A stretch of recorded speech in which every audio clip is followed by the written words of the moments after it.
My apologies. I clicked from the PowerPoint back to the video, and obviously I clicked something off. So this will actually be picking up from where I was just so rudely cut off by myself.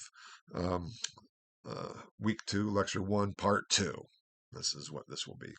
I'm dealing with Columbus, and Columbus, unlike the stories that were often told of he discovered that the world was round. That's absolutely false. He knew the world was round. That was the basis of his theory.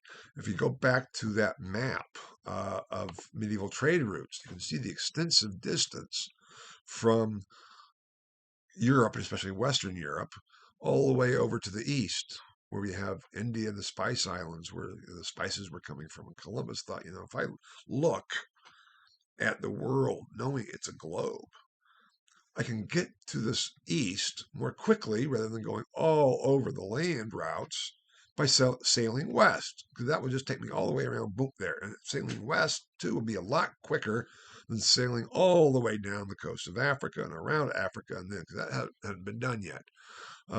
We knew it was a theoretical possibility, but it hadn't been done yet. So if I could just take a shortcut and just sail west to go east, it could be a big boon for me and for somebody who would be supporting me and financing me.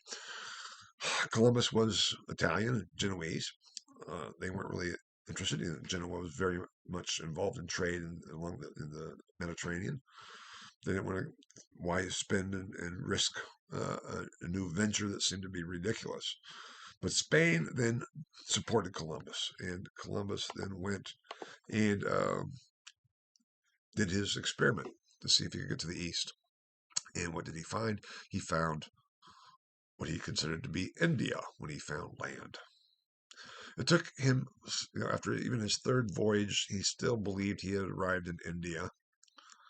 Um, but it wasn't India.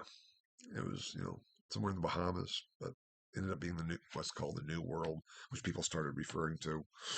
Um, and that would get into all kinds of details I'm going to try to avoid at the moment, delving in too much.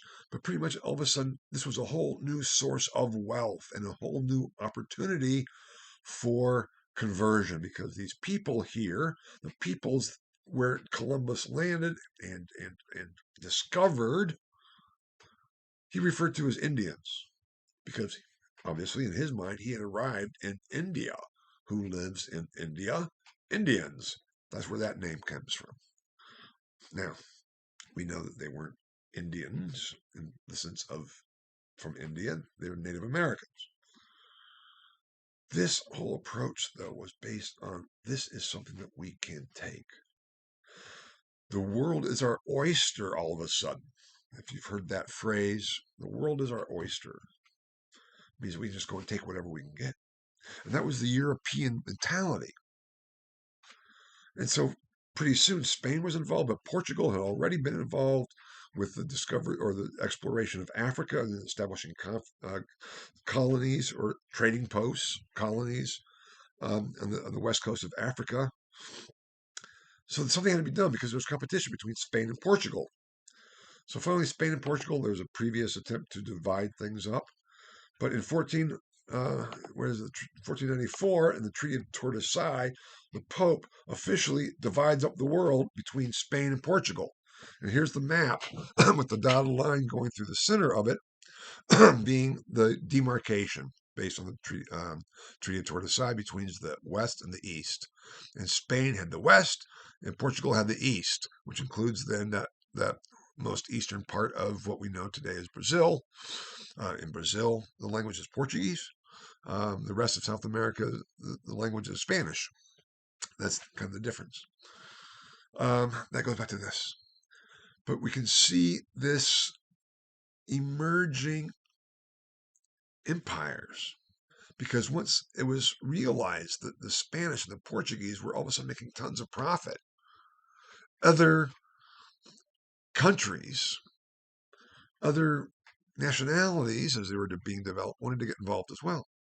And we have really what is an attempt by European political entities to grab as much of the world out there as they possibly could. for wealth, for greed, and for missionary zeal to convert these peoples that they had no idea were even there for quite a long time. That is what this is about. And we see emerging a system of colonialization in what's been referred to as the emerging world system, with Spain, Portugal, the British, and the Dutch being very much involved. And the Dutch were particularly involved in the slave trade. And with the Dutch established in the 17th century, the East India Company, for working with spices in the East. And it was the first joint stock company, so also a new form of financing. You could buy stock in the Dutch East India Company. It was not a government entity, but it became kind of established as a government entity, as did then later was developed the West Dutch East the West Dutch East India West India Company, which was basically trafficked slaves. So it was this world system of also called the triangular trade. In that next slide there, you can see how it all kind of worked, where you have slaves being brought from Africa, which were actually sold by African tribes who would enslave other African tribes as they were in war. Slavery had always been a profit or aspect of war and capturing and enslaving peoples. And then all of a sudden, the Africans realized that they could have a commodity that they could trade with the Europeans to get European products. And so along those west coasts, where Europeans started establishing trade outposts and then colonies, slaves from Africa then were brought to the New World, where it was more fully explored and discovered, to work on the plantations in sugar and then later in cotton in North America, the sugar plantations. Great wealth was possible there, and that money would be brought back into Europe. And it went this triangular trade, and this is really the emergence again of what Emanuel Wallerstein referred to as the world system. Now, that next map after the one with the triangular trade is the exploration empires, 1400 to 1600. You can see it there. It's a little bit more, it's a little clearer than the medieval trade routes. One, because the Spanish, Portuguese, French, Dutch, and the British finally got involved, where they established colonies, they established trading patterns throughout kind of the world that they could possibly deal with.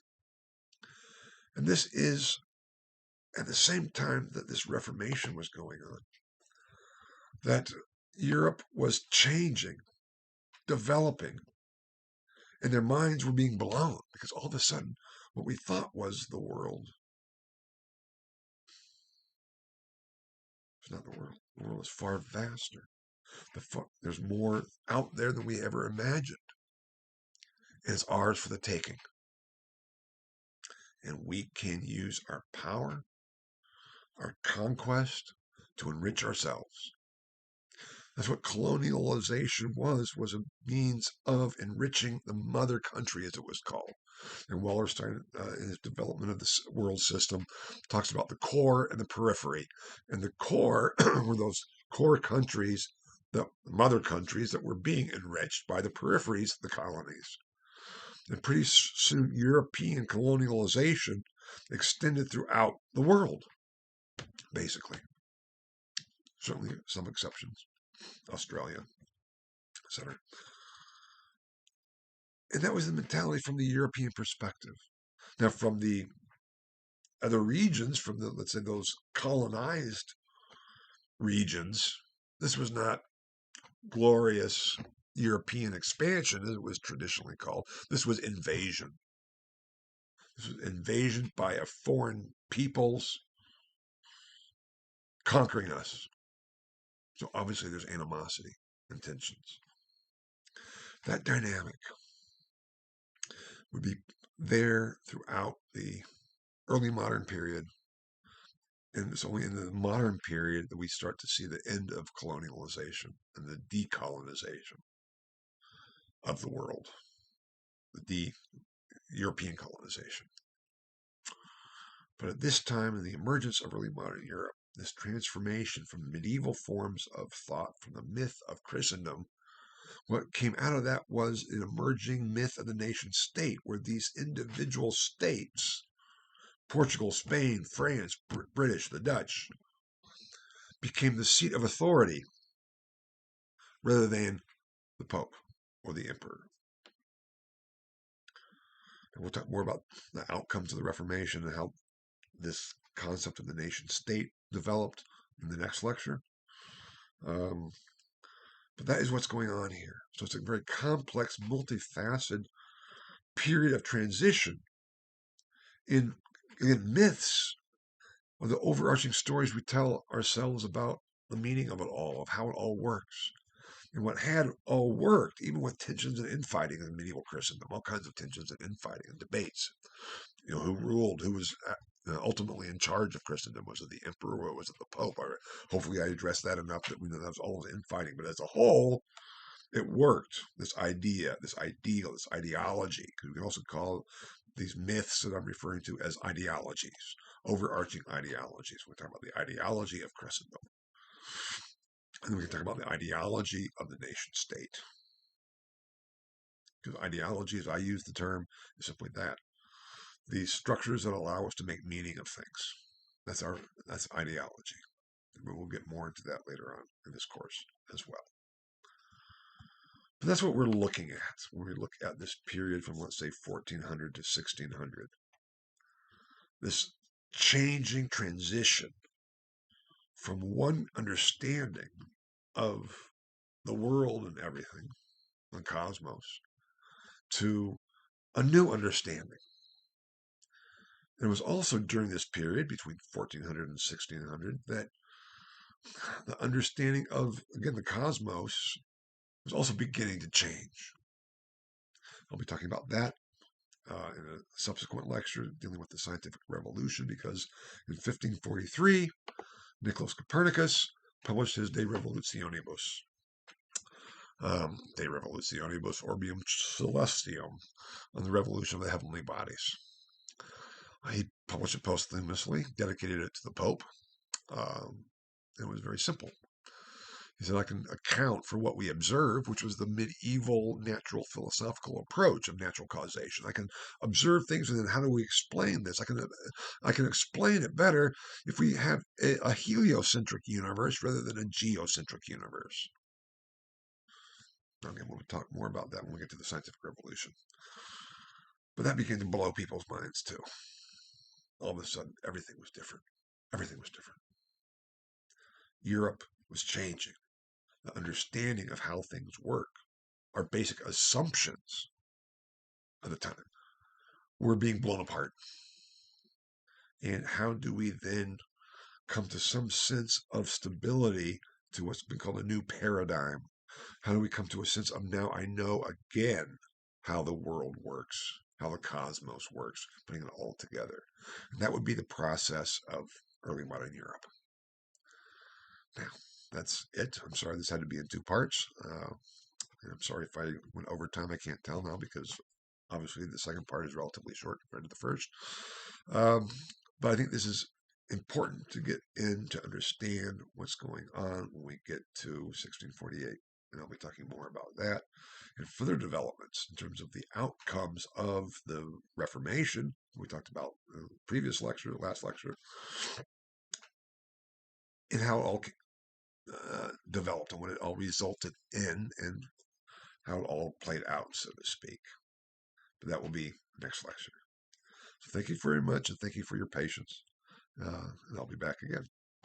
Okay, take care. Bye-bye.